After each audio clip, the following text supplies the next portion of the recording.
Hey y'all, Fuzzy Biker here. It's Saturday morning, bright and early. Check out all these hot rod motorcycles.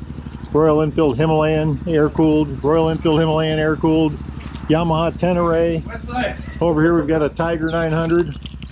And of course I've got my Himalayan right there, my 452. We have been out trying to get in as much dust as we can. And we're going to go try to find some more. We got some, just filled all our tanks up, and it was in the 40s when I left the house this morning, but I think it's going to get in the 70s, but I got my good jacket on, so, well, it was clean until I got, until I got going, but catch up with y'all later. Wahoo!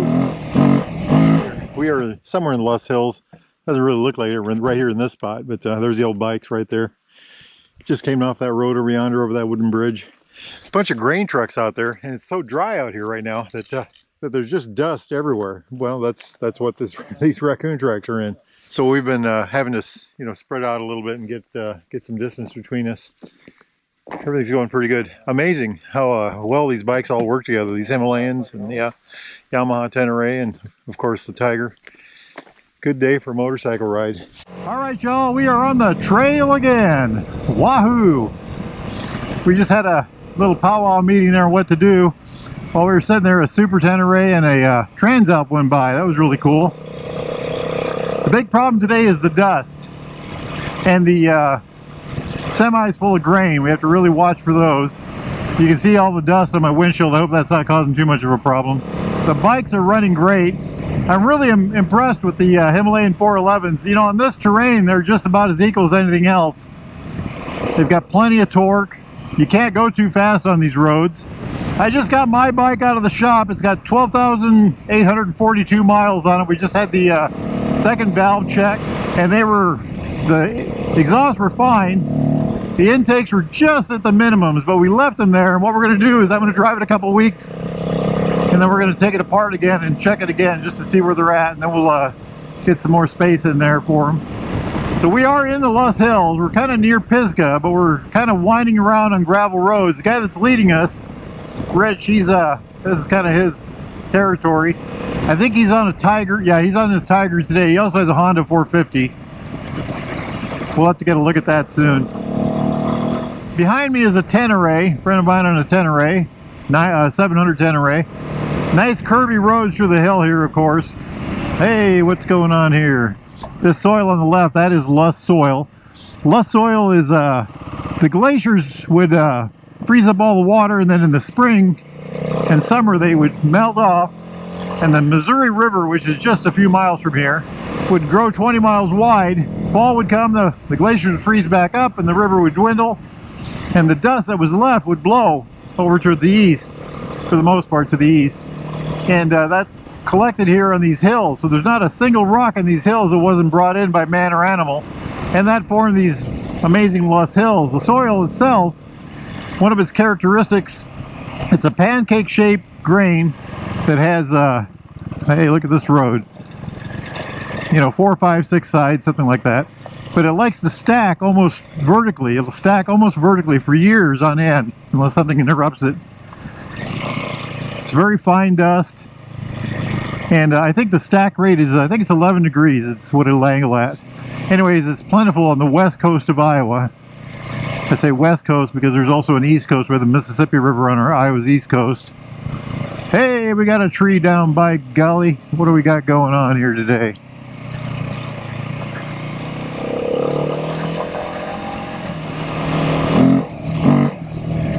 Now, one of the things I suggested was he who leads buys the feed.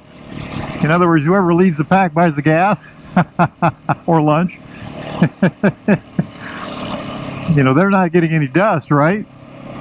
Anyway, we talked about taking turns, but Rich knows where he's going, so we're going to deal with that. This is an example of that lost soil cut through here. Great day for a bike ride, though. I mean, it's it just pops when you hit the gas. These things are fly-by-wire. And I really think they've got them tuned for different speeds. The throttle reacts differently at different speeds. And what you end up with is an overall consistent feel on the throttle at different speeds. So we had a lot of wind lately, and these roads will get ruts in them. And when you have really windy days, several windy days, the ruts will fill up with that dust. It's very fine and it's soft. It doesn't hold the weight of the bike, so you can look on a road and not see the ruts, but they're there, and your bike will act, you know, your bike will feel them. In other words, they're just as dangerous, you just can't see them. Notice the banks here. Great riding, great riding. Hey, the sumac's all red over here. Leaves are just kind of a turning here for now. I have not been on this road. What do we got going here? Okay, we are going to drop it down a gear and pay attention to the crowd. Looks like we got some terrain features we need to be aware of.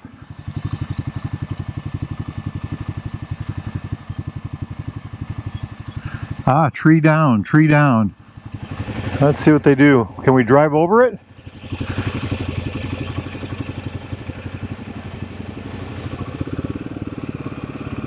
We may have to park the bikes and cut our way through. I don't have a saw with me today.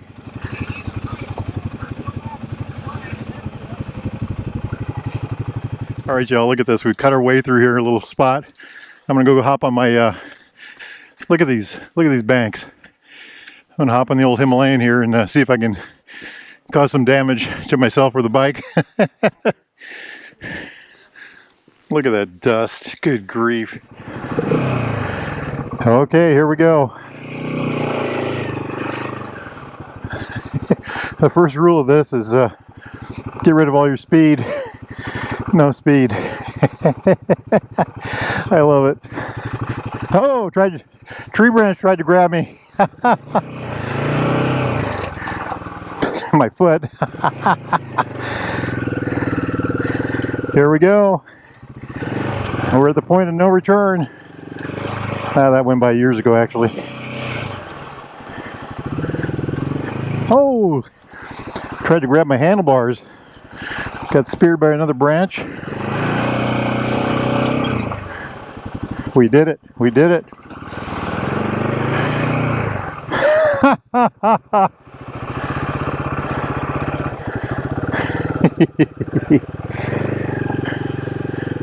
Let's see what we can watch here. Okay, that looks like the Super Tenere, I think. Oh, I'm sorry, that's a Tenere, not a Super Tenere. Tenere 700.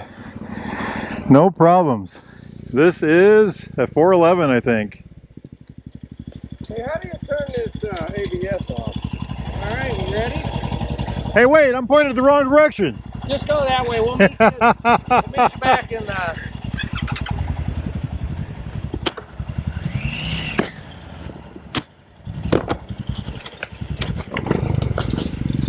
Left behind. Fuzzy biker gets left behind.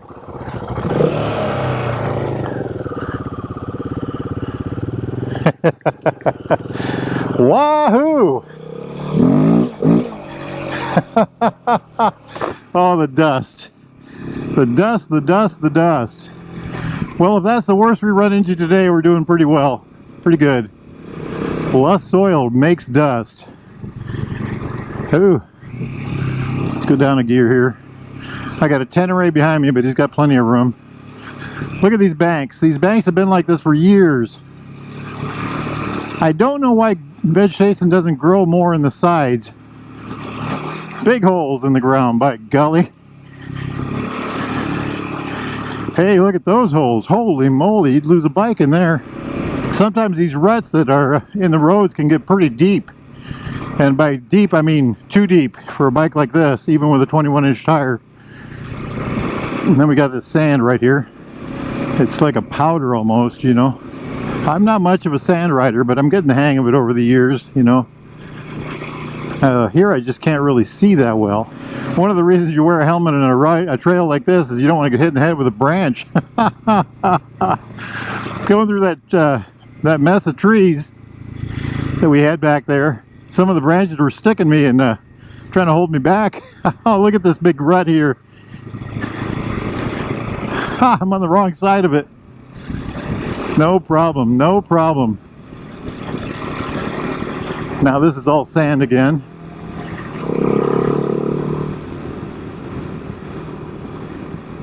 Okay, we kind of drove out of that.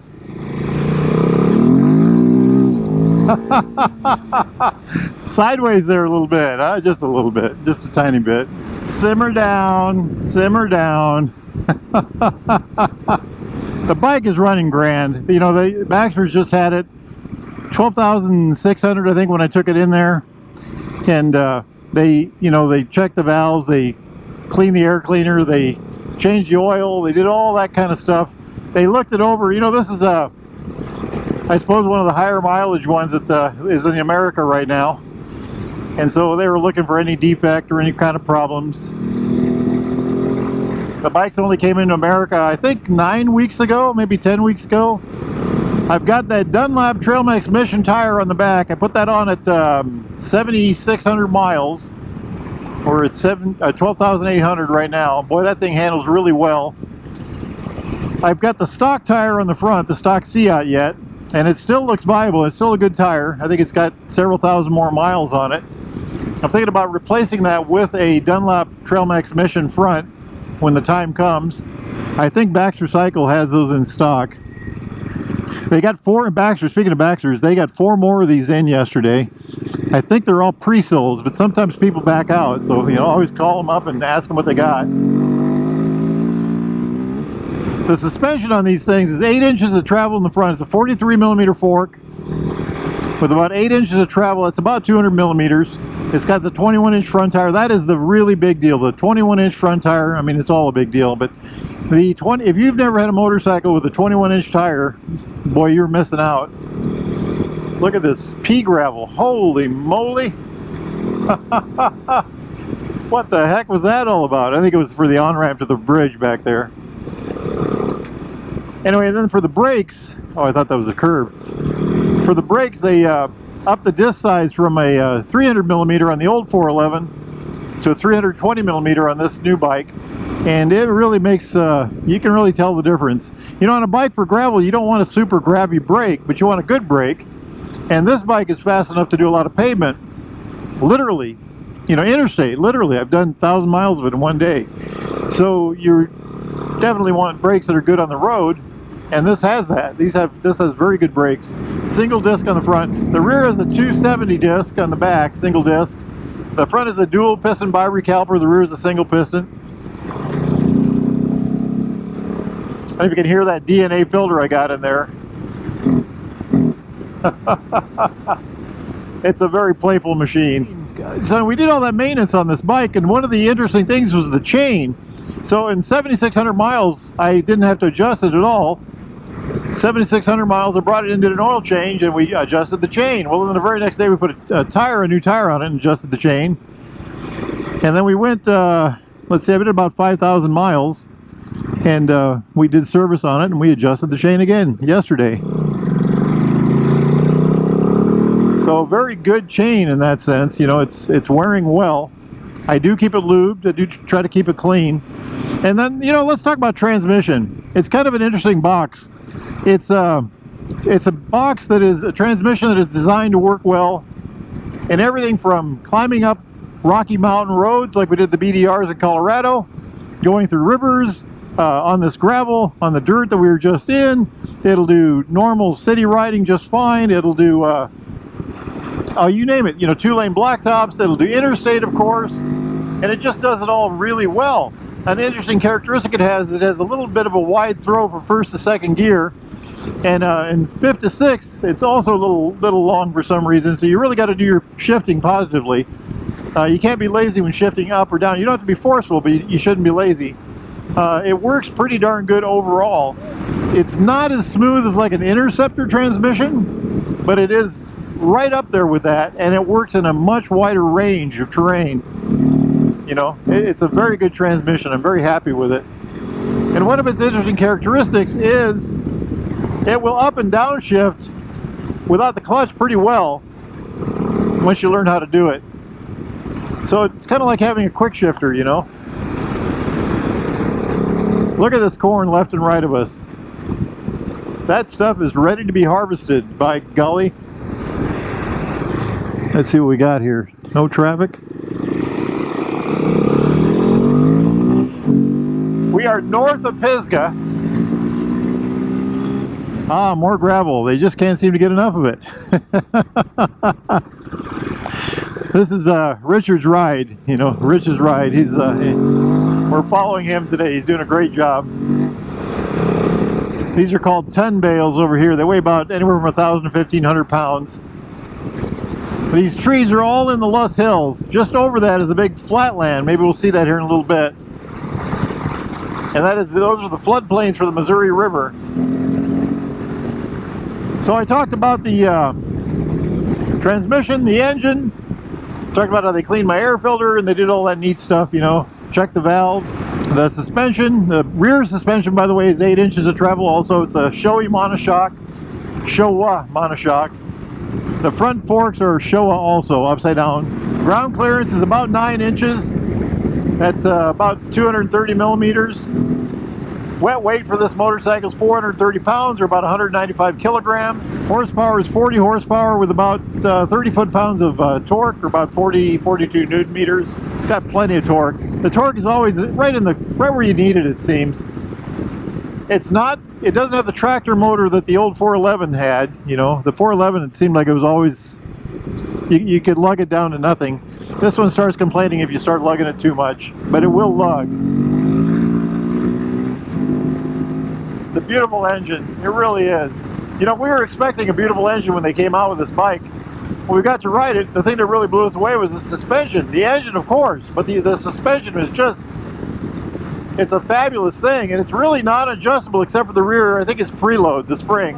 So other things I've been thinking about with this bike is I'm trying to make it as tour friendly and dirt friendly, both things, as possible, meaning I can hop on it, drive to Colorado or Alabama or Virginia or wherever. I want to go to the back of the Dragon in Virginia, and you know, take all my gear and have all my stuff, and then get there and then get off, you know, do the off-road stuff like this, or the off the pavement stuff like this. I think I've got a pretty good system going right now. I've got the tire thing going. I've got the I'm going to leave the engine about as stock as can be, other than the DNA. I might do the cat delete on it.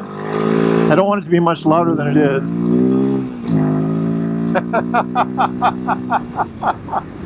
But so the next thing is things like luggage. I've got the box on the back, the Royal Enfield box. I got that at baxtercycle.com. And I love that thing.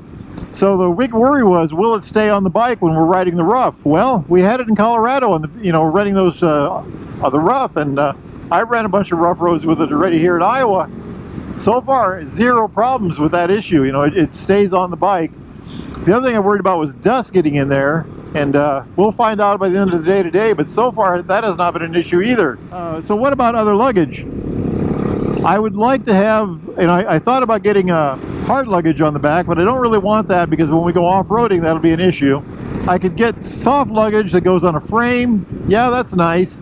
My goal, though, is I want no frame on the back for luggage, and I would like it to be where I can take the bags off the bike easily and go into the hotel, or throw them in my tent, or, you know, take them in the house to pack them. One of the systems I'm looking at, there's a couple good ones out there, but the one that I think I'm going to lean on is Rhino Works. They've got a system where you put this harness on the back of the bike, and then you attach your bags to that harness, and then you can take them off when you get to the hotel. And, you know, easier to do than, they have a bag system that straps onto the bike. That's kind of a lot more work to strap on and off. I've seen that. Jeremy had that on his 452. But I think the system I'm thinking about would be better suited to my needs. Other things I'd like to do, handguards. I want the Royal Enfield handguards. Friends of mine have been putting the Arc Buster system on with the Storm, you know, the plastic Storm covers. I would like to have the Royal Enfield branded ones just because it's a Royal Enfield, you know, no other good reason. I already put this extra large screen on here, which I'm learning to love, other than it gets very dirty. Other equipment plans for this bike, a touring seat. When I wear out this seat that I'm on right now, possibly a cat delete pipe. I think I'm going to do that. I'm kind of on the line about that. I just don't want the bike to be any louder, or not much louder anyway.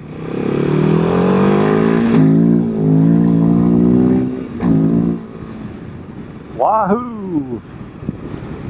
Now these are the floodplains on the left. The Missouri River is over that way, and so is Nebraska. That's to the left over yonder. So future plans, future rides on this motorcycle. What am I thinking about? There's the big one in Alaska. I am in the process of planning that trip. If anybody's interested in that, please let us know. Go to Forgotten Motorcycles Facebook page. We'll start a group on that at some point, probably next spring. The goal is to go there in June, beginning in the middle of June, and we think it'll take about a month for the whole trip. It'd be about 8,000 miles. Any motorcycle welcome, of course. The route is paved all the way. Something I'm going to do sooner than that is Route 66. I think I'm going to try to do that this winter. I need somewhere to ride, and I think that would be a good a bunch of fun. And I think we might start that either next week or the week after. See what we can learn doing that. But that should be a lot of fun. There's a lot of, the Mother Road and all that neat stuff. So this is, I believe this is all state forest land up here to the right. Yeah, there's the Tenere behind us. Let's see what this sign says. Scenic overlook, 3 miles. Well, we can deal with that.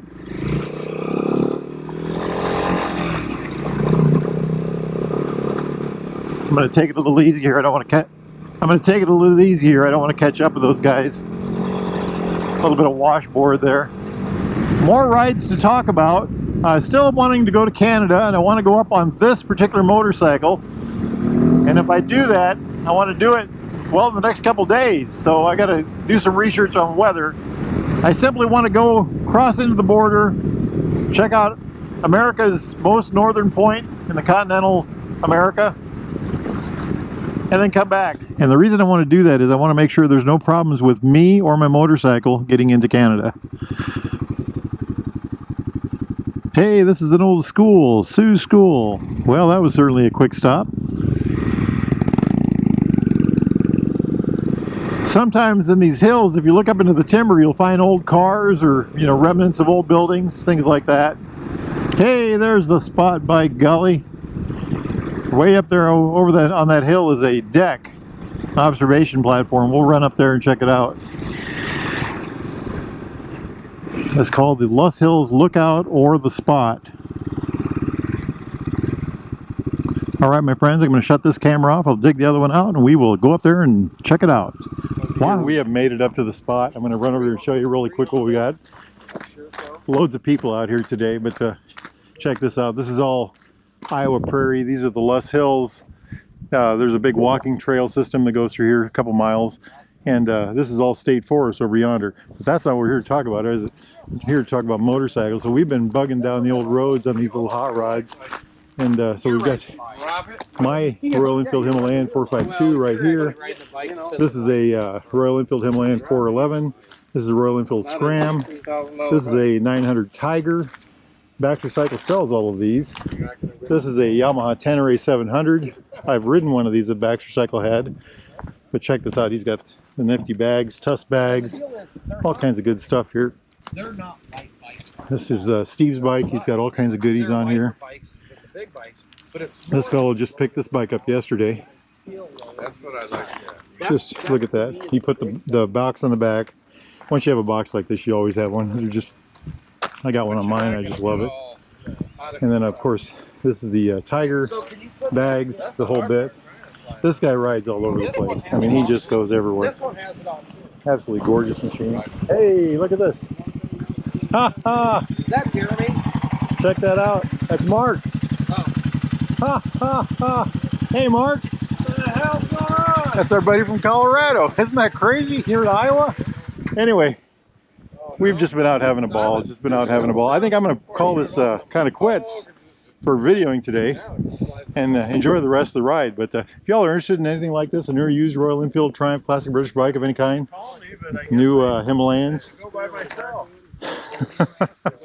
get yourself over to Baxter Cycle in the mighty Minneapolis of Marnie, Iowa, or go to baxtercycle.com. Make sure you tell those fine folks Fuzzy Biker sent you. Life is good. It's a beautiful day. I'm going to put this camera up and we're going to go motorcycle riding. Y'all do the same. Wahoo!